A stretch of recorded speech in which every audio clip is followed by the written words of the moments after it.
आमलकी एकादशी व्रत शुक्ल पक्ष की एकादशी को किया जाता है।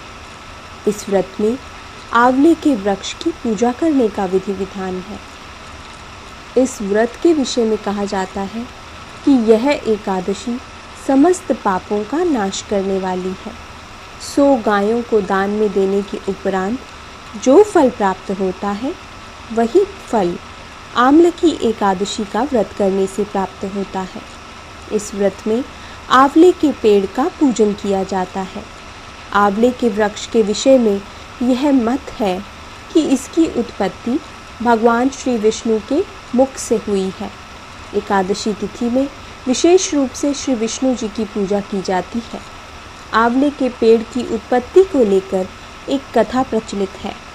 विष्णु जी के मुख से आंवले की उत्पत्ति कैसे हुई? विष्णु पुराण के अनुसार एक बार भगवान विष्णु के थूकने के फलस्वरूप उनके मुख से चंद्रमा जैसा एक बिंदु प्रकट होकर पृथ्वी पर गिरा। उसी बिंदु से आमलक अर्थात आंवले के महान पेड़ की उत्पत्ति हुई।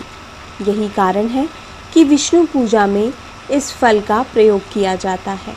श्री विष्णु के श्रीमुख से प्रकट होने वाले आंवले के वृक्ष को सर्वश्रेष्ठ कहा गया है।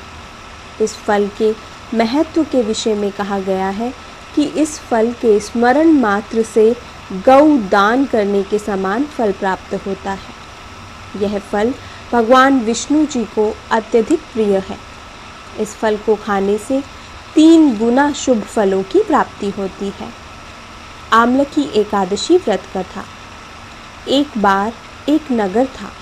इस नगर में सभी वर्गों के लोग मिलकर आनंद पूर्वक रहते थे। लोगों का आपस में प्रेम होने के कारण धर्म और आस्था का निवास भी नगर में बना हुआ था। यह नगर चंद्रवंशी नामक राजा के राज्य के अंतर्गत आता था। उस राज्य में सभी सुखी थे। उस राज्य में विशेष रूप से श्री विष्णु की पूजा होती थी और एकादशी व्रत करने की प्रथा उस नगर में प्राचीन काल से चली आ रही थी। राजा और प्रजा दोनों मिलकर एकादशी व्रत कुंभ स्थापना करते थे। कुंभ स्थापना के बाद धूप दीप नैवेद्य और 5 रत्न आदि से पूजा की जाती थी। एक बार एकादशी व्रत करने के समय सभी जन मंदिर में जागरण कर रहे थे। रात्रि के समय एक शिकारी आया जो भूखा था और वह लगभग सभी पापों का भागी भी था। मंदिर में अधिक लोग होने के कारण शिकारी को भोजन चुराने का अवसर ना मिल सका और उस शिकारी को रात्रि जागरण करते हुए बितानी पड़ी। प्रातःकाल होने पर जब सब जन अपने घर चले गए और शिकारी भी अपने घर चला गया, कुछ समय बीतने के बाद शिकारी की किसी कारण मृत्यु हो गई। उस शिकारी ने अनजाने में ही सही, क्योंकि आमलकी एकादशी का व्रत किया था, इस वजह से उसे पुण्य प्राप्त हुआ और उसका जन्म एक राजा के यहाँ हुआ। वह बहुत वीर, धार्मिक, सत्यवादी और विष्णु भक्त था। दान कार्यों में उसकी रुचि थी। एक बार वह शिकार को गया और डाकुओं के जंगल में फंस गया।